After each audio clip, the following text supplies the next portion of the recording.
Bonjour à toutes et tous, bienvenue dans le 1245. Après une matinée calme, la tension est montée d'un cran lors de l'évacuation de la ZAD, la zone à défendre à Éclépant au-dessus de Lausanne. Les policiers ont utilisé les gaz lacrymogènes pour entrer dans le cœur du site occupé. Nous y serons avec Patrick Lefort. La pandémie aura eu raison de l'édition 2021 du Paléo Festival. L'organisation l'a annoncé ce matin. Les conditions sanitaires sont trop incertaines pour envisager ne serait-ce qu'une version allégée du rendez-vous musical estival. On manque de médecins en Suisse. Une des causes, le test d'entrée en faculté, le fameux numerus clausus. Les femmes y échouent plus que les hommes. C'est le constat de notre invité, le docteur Stéphane Cook, chef de cardiologie à l'hôpital de Fribourg et professeur de médecine. Enfin, Julie Enoch est l'invitée culture du 1245. Elle consacre l'expo Faire route à un texte de son père retrouvé dans la bibliothèque familiale. Texte qui évoque sa participation au raid Paris-Kaboul de 1970. La zone à défendre de la colline du Mormont dans le canton de Vaud vit ces dernières heures et le ton des policiers s'est durci d'un coup sur le coup de midi au moment où les forces ont pénétré les derniers barrages avant les zadistes. Le reportage est signé Patrick Lefort, Hugues Bouchard et Thomas Epitofalo. Ils étaient attendus de pied ferme. Ils sont arrivés ce matin vers 8h. La police a démarré l'évacuation de la zone à défendre de la colline du Mormont près d'Éclépant. Ce qu'on vise, c'est la désescalade. On espère que tout pourra se faire dans le calme et qu'on arrivera à raisonner les gens qui quitteront les lieux sans faire preuve de violence. De leur côté, si les zadistes ont accepté le dialogue avec les forces de l'ordre, pas question pour autant de quitter les lieux sans résister. Une résistance qui se veut créative, c'est l'objectif de la part des zadistes. Donc il va se passer beaucoup d'actions diverses et variées dans un objectif de promouvoir des aspirations dans un monde qui se veut pour le vivant et non contre lui et contre le béton. Bien organisés, les quelques 150 militants s'accrochent à la colline. Pour l'instant, la police n'a pas encore atteint le cœur de la ZAD à proprement dit, mais a déjà procédé à 34 interpellations. On voit qu'il y a des barrages qui ont été posés, il y a des lieux qui sont piégés. Donc on être à même de pouvoir gérer toutes ces différentes étapes. Donc c'est une situation qui est délicate pour la police. L'occupation de la colline du Mormont qui vise à empêcher le développement de la carrière d'Holcim avait débuté en octobre de l'année dernière. Très commentée partout en Suisse, son évacuation ce matin était suivie de près sur les réseaux sociaux. Patrick Lefort, alors on le voit dans le reportage, jusqu'ici l'ambiance a été plutôt pacifique, mais c'est au moment où la police est entrée dans le cœur de la ZAD que ça a commencé à être plus tendu. Oui, évidemment, c'est devenu beaucoup plus électrique. Alors en ce moment, c'est plutôt calme, malgré le fond musical que vous entendez peut-être. Il y a dans les arbres perchés là des haut-parleurs qui diffusent de la musique assez violente. Ça a commencé juste avant le direct, j'espère que vous m'entendez. Donc un peu avant midi, la police a commencé à prendre en tenaille la ZAD par l'entrée principale qui se trouve sur ma droite. Et puis de l'autre côté, du côté de la cimenterie, du côté de la gravière en fait, qui se trouve plus loin là-bas. Et puis donc la ZAD a été prise en tenaille.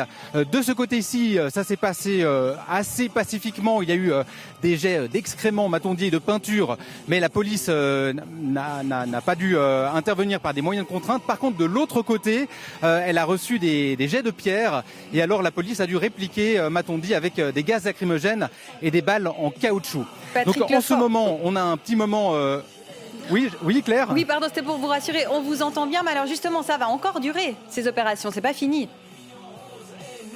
Oui, alors effectivement, on s'attend à ce que ces opérations durent encore un bon bout de temps, plusieurs heures peut-être, parce que les zadistes, eh bien, il y en a certains qui sont assis derrière moi pacifiquement, qui attendent simplement que la police vienne les cueillir, si vous me passez l'expression. Et puis il y en a qui se sont réfugiés sans doute tout au fond de la ZAD. C'est une zone très vaste. Et puis, probablement que pour aller les déloger, eh bien, ça prendra un certain temps encore. Merci Patrick pour ces précisions et évidemment on vous suivra dans nos prochaines éditions. À Berne, les Initiants pour une Suisse libre de pesticides de synthèse lançaient officiellement leur campagne ce matin. Soumise au peuple le 13 juin, l'initiative veut interdire les produits phytosanitaires de synthèse en Suisse.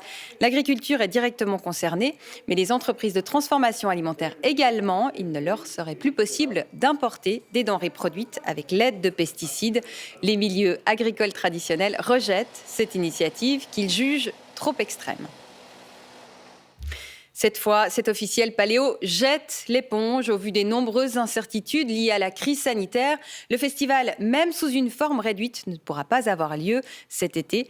Mathieu Lombard et Fanny Moy. Le cœur lourd, le patron de Paléo arpente la plaine de Las, une plaine morne cette année encore. Ça va Jean-Pierre? D'habitude à cette période-là, on a la conférence de presse, on a les festivaliers qui achètent leurs billets, mais tous les artistes bien sûr confirmés.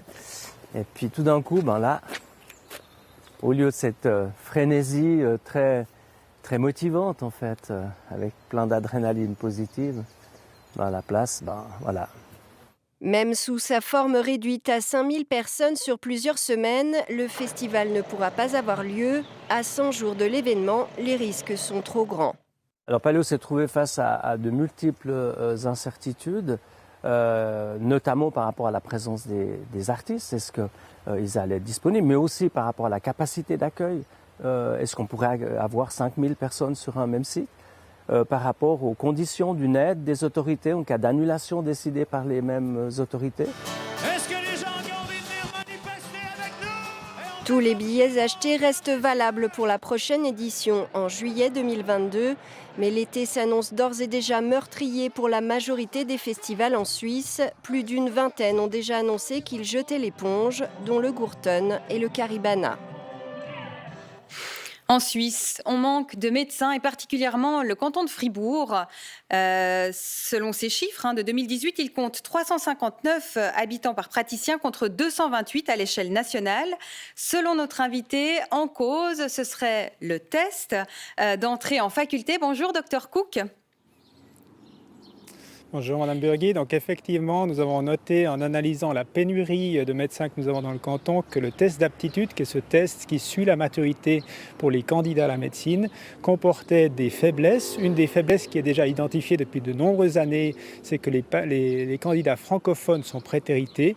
Et un aspect que nous avons relevé maintenant, c'est qu'il y a un effet genre. C'est-à-dire que si vous êtes une femme, vous avez moins de chances de réussir au test que si vous êtes un homme. Moins de chance, ça veut dire qu'il y aurait donc deux étudiantes sur 3 qui seraient des femmes. Et à la fin des études de médecine, on n'aurait plus que la parité, à peu près une femme pour un homme.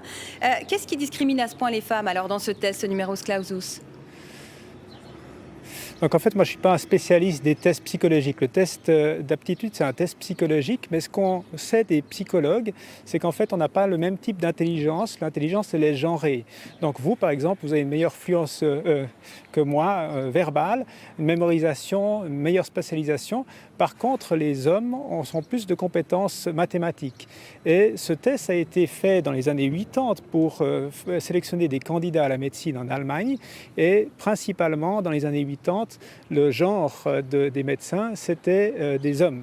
À partir des années 90, on a vu une différence dans le nombre de candidats à la médecine. Et comme vous l'avez dit, maintenant, nous avons 2 candidates pour un candidat qui s'inscrivent en médecine à Fribourg et dans le reste de la Suisse. Et vous le disiez, ce test se base surtout sur des compétences de maths, de sciences et peut-être moins sur des compétences humaines qui, on le sait, sont importantes pour être médecin. Tout à fait. Donc en fait, ce test, de par sa structure, favorise les hommes par rapport aux femmes. Et ça, c'est quelque chose qui existe depuis le début du test. Donc en fait, déjà en 2005, en regardant de manière rétrospective les chiffres, il y avait une différence absolue de réussite de 12% en faveur des hommes. Et c'est quelque chose qu'on retrouve de nouveau cette année. Par exemple, l'année passée, si vous étiez une femme francophone, le taux de réussite était de 23%. Si vous étiez un homme francophone, le taux de réussite était de 38%. Donc Merci. en fait, l'un dans l'autre, cela discrimine les femmes. Et le bureau d'égalité de l'université fait tout en son pouvoir pour essayer de diminuer ces inégalités. On a une rectrice qui est une femme, on a une présidente de la section de médecine qui est une femme, et on va tout faire pour diminuer ces différences. Et votre message est passé. Merci beaucoup, Dr Cook, d'avoir pris le temps de répondre à nos questions ce midi. Fini les rentes à vie pour les anciens membres de l'exécutif en ville de Fribourg. C'est la quasi-unanimité que le législatif a supprimé. C'est à la quasi-unanimité que le législatif a supprimé cette disposition de son règlement communal. En échange, les édiles voient leur salaire annuel augmenter et une prestation complémentaire d'1 année de salaire par législature à leur départ. La mesure devrait faire économiser un demi-million de francs par année aux finances communales. Et le canton de Berne publie ses comptes 2020. Il boucle sur un bénéfice de 40 millions de francs, des chiffres noirs donc, mais loin du bénéfice de 218 millions initialement budgétés. Une différence importante, essentiellement imputable à la crise du Covid-19. Et bénéfice aussi pour l'État du Valais qui boucle l'année 2020 sur un bénéfice de 2,3 millions de francs. Les recettes supplémentaires de la BNS ont pu maintenir l'équilibre, mais les indicateurs montrent que la crise sanitaire a fragilisé les finances du canton. Une entreprise genevoise inaugure ce matin sa production de masques de protection FFP2, une collaboration entre les HUG, la Fondation Wilsdorf et l'entreprise Pro, qui emploie en partie des personnes en situation de handicap. Les explications de Joël Boissard. La voilà, cette machine. Elle vient de Chine. Elle a été adaptée à Frauenfeld puis installée ici à Genève. Et depuis le 1er mars, elle produit des masques de protection sanitaire. Une couche de tissu interne qui est filtrante, qui s'appelle le Medblanc, qui est celui-ci. Et une couche de tissu qui est là pour le confort, qui s'appelle le Fluffy. C'est celui qui va donner l'épaisseur au masque. Ce sont des masques FFP2 qui filtrent 94% des particules en suspension dans l'air, surtout utilisés par les professionnels de la santé lorsqu'ils sont directement exposés à des personnes atteintes par le Covid. Pas étonnant que les HUG soient les partenaires de ce projet. Ils ont ici une entreprise qui peut répondre à l'entier de leurs demandes. Dans une année hors pandémie, c'est à peu près 70 000 masques par an. Le CHUV consomme à peu près la même chose. Puis évidemment, pendant une pandémie où nous avons dû faire face à une maladie comme le Covid, eh bien, c'est monté jusqu'à 150 000 à 200 000 masques par année. Lors de la première vague, nous avons été sous un stress énorme, avec une dépendance de l'étranger qui était majeure. Donc oui, c'est un soulagement. Ici, on produit 36 000 masques certifiés par jour avec la possibilité de doubler ou tripler la production avec une équipe composée en partie de personnes en situation de handicap. C'est très utile, ça me rend fier un peu de faire ce travail parce que c'est utile à la société, quoi. Et puis c'est intéressant pour moi aussi. Et le projet ne s'arrête pas là, l'entreprise réfléchit déjà à la suite. L'idée, c'est d'avoir une relation privilégiée avec les HUG et le personnel soignant de façon à amener des améliorations continues sur le produit, donc ce masque FFP2, que ce soit au niveau du design, que ce soit au niveau des détails. Le fait de proposer une mousse de nez qui empêchera la buée sur les lunettes, c'est une des évolutions qui a été discutée notamment avec le personnel soignant. Le coût d'achat de la machine se monte à 2 millions de francs payés par la Fondation Wilsdorf. La vente des masques couvrira les frais de production. Et place à la culture avec Julie Enoch, la Lausannoise, et l'invitée de Julie Evard. Elle est, et ceci n'est pas une liste exhaustive, auteure, curatrice indépendante, réalisatrice radio ou encore programmatrice musicale du City Club de Puy. Cette impressionnante exposition au CERN, c'est encore elle qui l'a produit aux côtés, entre autres, de 2 physiciens. Bref, Julie Enoch est omniprésente dans le monde culturel depuis une vingtaine d'années et aujourd'hui, on lui doit cette sublime et émouvante exposition Faire route. Une exposition pluridisciplinaire née d'impression, le récit de voyage que son papa, Pierre Cohn, a écrit à la suite de sa participation au raid Paris-Kaboul de 1970. 50 ans plus tard, Julie Enoch a retrouvé par hasard ce livre dans la bibliothèque familiale. Elle s'est alors entourée de 4 chercheurs universitaires pour le décortiquer. Une analyse scientifique qui a permis de tisser à merveille l'intime à l'universel. Faire route, à découvrir dans la cathédrale de Lausanne, ce sont les photos réalisées par son papa, mélangées aux mots de Julie, nous donner du courage, aux mots de son papa, à la voix de son papa et à celle de son coéquipier d'alors, Ernest Timot. 6 heures, il fait frais. Il y a aussi la musique orientale et celle de France Gall. Faire route, c'est le pèlerinage de Pierre Cohn en Orient, mais c'est surtout celui de Julie Enoch sur les traces de son papa. Bonjour Julie Enoch, merci infiniment d'être là. Merci. Alors qu'est-ce que vous avez découvert de votre papa que vous ne connaissiez pas avant de faire l'exposition ? Bonne question.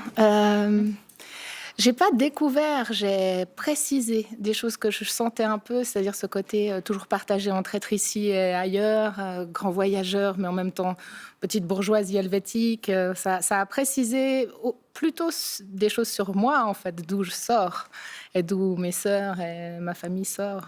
Et qu'est-ce que vous avez compris alors sur vous, précisément? Des choses que vous ne saviez pas, ou bien vous vous êtes dit, voilà, c'est de là que ça vient? Je commence en disant, j'ai remarqué que j'avais un certain goût de l'effort, parce que c'est vrai qu'en famille, on avait un espèce de petit truc pour nous donner du courage en voyage quand les choses devenaient trop dures, et c'était plus on en chie, plus c'est beau. Et... Désolée, hein. C'est comme ça. Et c'est vrai que j'ai remarqué que j'ai une tendance à fonctionner un peu comme ça, et que c'est un truc familial et qui vient probablement de ce côté baroudeur familial, sûrement. Donc, là, vous sortiez de sieste et vous avez découvert, vous vous rappeliez de ce livre, vous ne l'aviez jamais eu entre vos mains? Si, je l'avais eu entre mes mains très brièvement, il y a une vingtaine d'années. Il me l'avait sorti un peu rechignant comme ça. Je dis, ah, c'est beau. Puis après, tout d'un coup, ça avait été l'heure de manger. Et puis on l'a mis de côté. Puis après, je l'ai oublié. Et puis un jour, en sortant de sieste, paf, vous l'avez vu dans la bibliothèque. Vous l'avez pris. Mais à quel moment vous vous êtes dit, mais je vais en faire une exposition? Je l'ai pris chez moi et puis je l'ai ouvert, voilà, quoi, un peu comme on ouvre quelque chose qui est très, très intime. Et puis en le lisant, je me suis dit, ah, mais c'est beau en fait, c'est hyper beau. Le texte est beau, les photos sont hyper belles. Et en fait, ça s'est enchaîné. Juste après, il y avait le festival Histoire et Cité dans lequel ça s'inscrit cette année. C'était l'an dernier. Et on me dit, ah, la prochaine édition, c'est sur le voyage. Peut-être tu as une idée. Je dis, ah bah oui, j'ai une idée. Ouais. Je viens de retrouver un livre de voyage de mon père. Et puis peut-être il y a de quoi, vu que c'est une période particulière, vu que c'est le Paris-Kaboul, vu que c'est comme une histoire assez dingue, il y a peut-être de quoi faire quelque chose avec des chercheurs et mieux comprendre pourquoi on fait un raid, pourquoi on part, pourquoi on fait route, et comment se passe tout ça. Vous êtes allé voir, votre papa est décédé il y a une dizaine d'années, vous êtes allé voir son coéquipier de l'époque, Ernest Imhoff, qui a retrouvé cette cassette incroyable, Carnet de route, où on les entend en live commenter la route. On entend la voix de votre papa. Oui. Pour nous, spectateurs, c'est très émouvant. J'imagine que pour vous, ça a dû être quelque chose de... Ouais, c'est super. Et ce qui était beau, c'est qu'Ernest me dit, j'ai cette cassette, je ne sais plus trop ce que c'est. Et on l'a écouté ensemble. Vous avez fait un carnet de route audio, puis moi je suis réalisatrice radio, donc je me suis dit mais ça c'est du pain béni en termes de matériel à utiliser, puis en plus ils sont drôles, enfin ces deux ils ont 26 ans et puis ils sont là, ouais allez on y va. c'est hyper marrant en fait, et puis évidemment que c'est hyper touchant de entendre la voix de son père, parce que c'est une voix d'il y a 50 ans quoi. Ouais. Et on entend la voix de votre père, on entend votre voix aussi. Vous avez une plume magnifique et vous nous faites vraiment voyager et vous nous guidez dans la cathédrale. Je vous propose d'écouter un tout petit extrait que j'ai un peu prémonté, je suis désolée. On écoute. Peu après la réforme protestante de 1536, afin de masquer le faste de l'Église catholique, les statues qui étaient peintes ont été recouvertes d'un badigeon. Et lorsqu'on l'a retiré, quand on est au milieu de la cathédrale et qu'on se balade, on entend toujours votre voix. C'est magnifique, non ? Ici comme ailleurs, les choses ne sont parfois ni comme on les voit, ni comme on les pense. Elles renferment tout un panel de nuances qu'il faut toujours chercher à gratter et mettre à jour. C'est un peu ce que j'ai tenté de faire avec l'histoire de ce premier voyage en Orient de mon père. Retirer le badigeon romantique pour en révéler les strates et mieux comprendre ce qui s'y est joué. Alors, qu'est-ce qui s'y est joué dans ce voyage ? Tellement de choses. En fait, c'est ça qui est super. C'est que les 4 chercheurs, donc en anthropologie des religions, en littérature, en géographie et en orientalisme, ont fait vraiment un travail à la fois, ils vont comprendre pourquoi les organisateurs du RAID le font. Il y a des enjeux géopolitiques, économiques. Il y a aussi tous les rêves d'une génération dans les années 70 qui sont chargés de rêves d'épopée, de partir en Orient. Et puis ce qui est intéressant aussi, c'est de constater ce regard qui a changé en 50 ans, où l'Orient faisait rêver à fond. Les mosquées, c'était magnifique, les femmes au burqa, c'était extraordinaire. Enfin, il y avait une espèce de voilà, c'était Kessel, Tamerlan et tout ça. Et puis maintenant, on n'est plus du tout là. et donc, il y avait vraiment un terreau très intéressant pour l'analyse de tout ça. Et puis, à titre personnel, c'est vrai, évidemment que c'est un hommage à mon père. Et puis c'était important pour moi de montrer ces photos, parce qu'aussi, elles sont splendides, quoi. J'en ai retrouvé 1 mètre cube, donc j'ai encore du pain sur la planche pour les autres voyages. Mais là, ça concerne juste le Paris-Kaboul. Et ce qui est hallucinant, c'est que en fait, c'est un heureux hasard. Au début, il devait être organisé au Palais de Rumine. À cause du Covid, elle s'est transformée, c'est à la cathédrale. Et en fait, la cathédrale c'est vraiment un personnage en soi. Ouais. Et ça veut dire beaucoup pour votre famille. Donc le plan B s'est révélé mieux que le plan A, au fond. Ouais, c'est ça qui est magnifique, effectivement. Parce que voilà, mon grand-père était imprimeur à la Cité. Mon père y a travaillé toute sa vie. Moi, j'y habite. Il y a un côté et puis c'est un hommage dans un temple. Donc évidemment, je me suis dit que j'allais utiliser la cathédrale comme un personnage à part entière et utiliser ce chemin de Compostelle où on fait route aussi pour tresser avec l'audio guide. Donc c'est pas un audio guide explicatif, c'est vraiment un audio guide qui raconte une histoire et qui accompagne. Et ça donne comme une strate supplémentaire à l'histoire globale, mais qui est assez foisonnante du coup. Je me demandais, parce que c'est fou, moi je suis sortie de là complètement bouleversée, mais vraiment. Il faut vraiment prendre l'heure, prendre le temps d'écouter, de lire, de se faire guider par vous, d'écouter Vous avez réinterviewé aussi Ernest Imhoff, aujourd'hui, qui a pris du recul. Enfin, c'est vraiment incroyable. Je me suis dit, c'est fou, parce qu'en fait, c'est l'histoire de votre père, mais ça raconte vraiment l'universel. Ça, c'était... Vous pensiez vraiment en arriver là, ou bien vous... Moi, à la base, je l'ai fait pour moi. Ça m'a passionnée. J'avais envie de comprendre et tout ça. Mais c'est vrai que je pense que plus on va dans l'intime, plus on touche quelque chose d'universel. Parce que tout le monde a un papa, tout le monde a une histoire, tout le monde a des archives, tout le monde a voyagé. Enfin, pas tout le monde, mais on peut s'identifier très facilement. Et puis, je suis ravie de voir que les gens sont touchés et que ça les amène à réfléchir aussi à leur propre histoire, à leur propre rapport. Et puis, c'est beau. Merci infiniment, Julie Enoch. Faire route est à voir donc à la cathédrale de Lausanne jusqu'au 15 avril et ça vaut vraiment la peine. Merci à toutes les deux. Et c'est la fin de ce journal. Merci de l'avoir suivi. Tout de suite, la météo de Maria Métral. À 19h, Couleur locale sera au château de Chillon à quelques jours de sa réouverture. Et pour le 19h30, Philippe Revat. Très bel après-midi. À demain.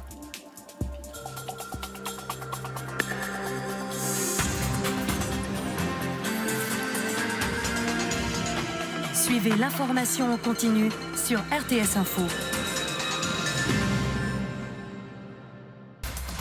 Vous informer, une priorité plus que jamais. Pour vous, l'actualité en tout temps avec la RTS Info et Play RTS.